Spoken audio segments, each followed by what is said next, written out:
சரி, பிரதமரினுடைய புகழ்ச்சி மேல இருக்கக்கூடிய காழ்ப்புணர்ச்சி தான் உங்களை வந்து இப்படி பேச வைக்குது அப்படிங்கிறார் சார். நான் பேசியதை இன்னொரு முறை சாரும் பார்க்கணும்னு நினைக்கிறேன். அது லீகலா தப்பு அப்படின்னு நான் ஒரு வார்த்தை கூட நான் சொல்லலை. அதை ஏன் நான் திரும்ப திரும்ப சொல்றேன் அப்படின்னா, முன்னாள் தேர்தல் ஆணையர் குரேஷியுடைய வார்த்தையை சொன்னோம் பார்த்தீங்களா, எங்கெங்கெல்லாம் சட்ட ரீதியாக இப்போ எக்ஸெட்ரா அப்படின்னு வந்தா அதை எப்படி வேணா டிஃபைன் பண்ணுவாங்க.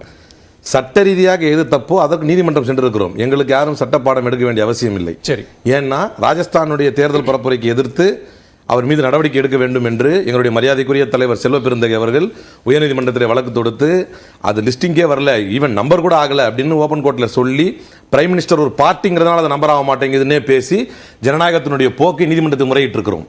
சட்டப்பூர்வமாக நரேந்திர மோடி அவர்களுடைய இந்த செயலுக்கு தேர்தல் முடிந்ததற்கு பின்னால் பாரதிய ஜனதா கட்சி ஆட்சி இழக்கும். அதற்கு பின்னால் ஒரு தனி மனிதனாகவோ அல்லது ஒரு சாதாரண எம்பியாகவோ நரேந்திர மோடி தண்டிக்கப்படுவார் சட்டத்தின் பார்வையில். அது நீதிமன்றத்தில் நடக்கும். இப்ப நான் சொல்வது நம்பிக்கை வெளிப்படுத்துறீங்க. ஆமா, கண்டிப்பா நம்பிக்கை தானே வாழ்க்கையே. நம்பிக்கை கலை யதார்த்தம். ரெண்டாவது நான் என்ன சொல்றேன்னா, நான் அப்பத்திலிருந்து சொல்லிட்டு வரேன், சட்டப்பூர்வமாக எங்கெங்கெல்லாம் ஓட்டைகள் இருக்கிறதோ சார், பாயிண்ட் ரொம்ப கிளியர். வாதங்கள் வைப்பதற்கு நீதிமன்றம் அல்ல, நீதிமன்றத்தில் அந்த சட்டப்பூர்வமான வாதம் வச்சிருவோம். இங்க நியாயத்தை தான் பேசுறோம், மாரல் தான் பேசுறோம். என்ன மாரல் அப்படின்னா, அது இன்ஃப்ளூயன்ஸ் பண்ணுமா பண்ணாதா. இப்ப பெரும்பான்மை என்னுடைய அருமை இந்து சகோதரர்களுடைய ஓட்டர்ஸ் வந்து பிரதமர் Narendra Modi, because is not a normal person, அவர் வந்து சாதாரண நபர் கிடையாது. சார் சொன்ன மாதிரி பிரபலமானவர் அல்லது தன்னை பிரபலமாக ஆக்கி கொண்டவர், தன்னை பிரபலமாக காட்டிக் கொண்டவர், அதற்காக மீடியாக்களை வரவழைத்து பேட்டி கொடுத்தவர். அதனால இவர் போனாரு அப்படின்னு சொன்னா அது மக்களுடைய கவனத்தில் இருக்கும். அதனால தான் நான் அந்த உதாரணத்தை சொன்னேன். சட்டத்தில் அவரே சொன்னார், குரேஷ் என்ன சொன்னார்னா, மாடல் கோட் ஆஃப் கான்டக்ட்ல நரேந்திர மோடின்னு ஒரு படத்தை எடுக்க கூடாதுன்னு இல்லங்க, ஒரு கால் தூர்தர்ஷன் எடுத்தா கேட்கலாம்னாரு. இன்றைக்கு அப்படியே எடுத்துட்டாங்க. இல்ல, அடுத்து அவர் கேக்குறாரு, நீங்க மாரலா போகிறது பிரச்சனை அப்படின்னா அது எல்லாருக்கும் தானே, எல்லாருக்கும் தானே அது பொருந்தும். ஐயோ எல்லாருக்கும் பண்ணுங்க, நான் எப்ப வேணான்னு அது அடுத்த பாயிண்ட்க்கு வர்றேன். நான் ஏன் வேணாங்கறேன். இப்போ என்ன தெரியுமா சார், இது எப்படி குழந்தை நீங்க பிரதமர் கன்னியாகுமரிக்கு வராரு, பகவதி அம்மன் கோயிலுக்கு போறாரு, விவேகானந்தர் பாறைக்கு போறாரு. இல்ல அப்படின்னு நேரத்தில் ஒரு வேட்பாளர் போகலாம். அமைச்சாவும் வந்திருக்காங்க, திருமயத்துக்கு வந்திருக்காரு, பெருமாள் கோயிலுக்கு போயிருக்காரு. சைலன்ஸ் பீரியட்ல போறது வயலேஷன் சார். சைலன்ஸ் பீரியட்ல you cannot influence any voters. இது இன்ஃப்ளூயன்ஸ் பண்ணுமா பண்ணாதா உங்க மனசாட்சிக்கு தெரியும், என் மனசாட்சிக்கு தெரியும். மரியாதைக்குரிய என்னுடைய காபந்து பிரதமர் அவர்கள் இப்ப கோயிலுக்கு போய் தியானம் செய்வது என்பது ஒரு பெரும்பான்மை சமூகத்தை இல்ல, நாடாளுமன்றத்தை கலைத்த பிறகு அதுக்கு பிறகுதான் அவர் காபந்து பிரதமர். காபந்து பிரதமர் இப்போ அவர் காபந்து பிரதமர் அல்ல, பிரதமர் தான். சரி, ஓகே, பிரதமர் வர்றேன். இப்ப இன்ஃப்ளூயன்ஸ் பண்ணமா பண்ணாதா?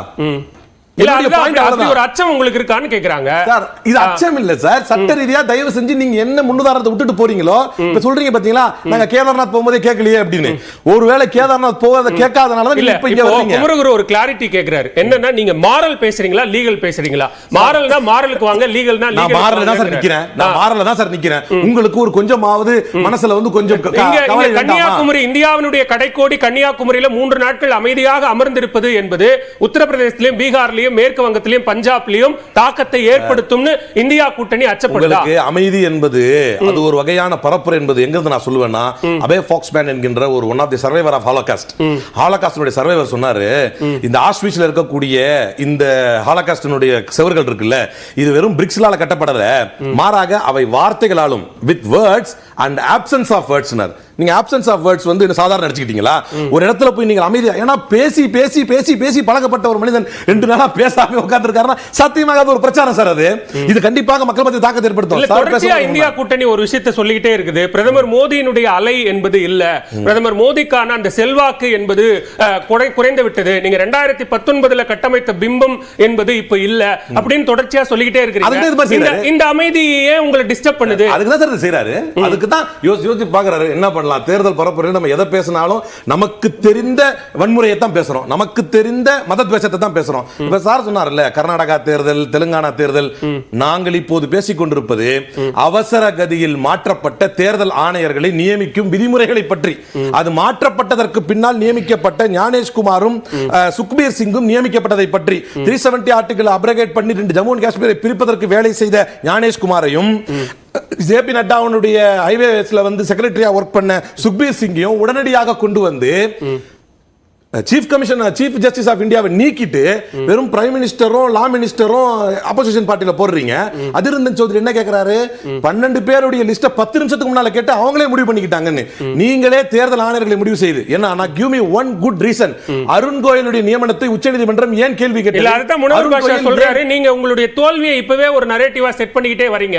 இதெல்லாம் காரணம், தேர்தல் ஆணையம், தேர்தல் ஆணையர்கள் எல்லாத்தையும் இவிஎம் எல்லாத்தையும் ஒரு காரணமா நீங்க செட் பண்றீங்க. கேள்வி கேட்கப்பட்டால் அதற்கு பதில் வேண்டுமே தவிர நான் எதற்காக கேள்வி கேட்கிறேன்னு கேட்டாலும் நீங்க தோத்துறீங்க அந்த இடத்துல. நான் ஏன் கேள்வி கேட்கிறேன் உங்களுக்கு எதுக்கு பதில் என்ன? பதில் என்ன? ஏன் அவசர கதியில் தேர்தல் ஆணையர்களை நியமிக்கும் வழிமுறையை மாற்றினீர்கள்? தேர்தல் முடிவு அதுக்கு பதில் சொல்லுங்கறாங்க. எப்படி அப்ப தேர்தல் முறையா நடக்கணும்னு நாங்க போராடுறோம். நான் ஏன் கேட்கிறேன்னு சொல்லாதீங்க சார்.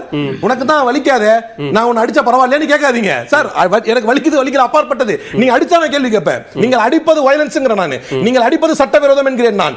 அதற்கு பதில் சொல்லுங்க. சட்டத்திற்கு உட்பட்டது சரியா தப்பான்னு சொல்லுங்க, அல்லது நியாயத்துக்கு உட்பட்டது சரியா தப்பான்னு சொல்லுங்க. நான் சொல்கிறேன் 2 நாட்கள் அவர் தவம் இருப்பது நான் வரவேற்கிறேன். அமைதியான முறையில் தவம் இருப்பது என்பது எல்லா மதத்திலும் ஒரு அழகான வழிமுறை. ஆனால் அதை தேர்தல் நேரத்தில் சைலன்ஸ் பீரியட்ல சைலண்டா இருந்து ஓட்டர்ஸ் இன்ஃப்ளூயன்ஸ் பண்ணாதீங்க. உங்களுக்கு கொஞ்சமாவது நியாயம் வேணும் அப்படின்னு நான் சொல்ல வர்றேன். தேர்தல் ஆணையர்களை இப்படி மாற்றிவிட்டு ஒரு தேர்தலை சந்திக்காதீர்கள், அதில் நியாயம் இருக்காது என்று சொல்கிறேன். கடைசி நேரத்தில் தேர்தல் ஆணையர்களை மாற்றிவிட்டு தேர்தல் ஆணையர்களை கொண்டு வந்து எப்போது தேர்தல் ஆணையம் வந்து லெட்டர் கொடுத்தாலும் அதில் காங்கிரஸை மட்டுமே மையப்படுத்தி, காங்கிரஸ் தலைவர்களை மையப்படுத்தி நீ 48 மணி நேரம் பிரச்சாரம் பண்ணாத என்று சொல்வதை மட்டும் கைவிட்டு விட்டு ஒரு முறையாவது நரேந்திர மோடியின் பெயரை எடுப்பதற்கான தைரியத்தை தயவு செய்து இந்த தேர்தல் ஆணையம் பெற வேண்டும். பதில் வாங்கிக்கிறேன்.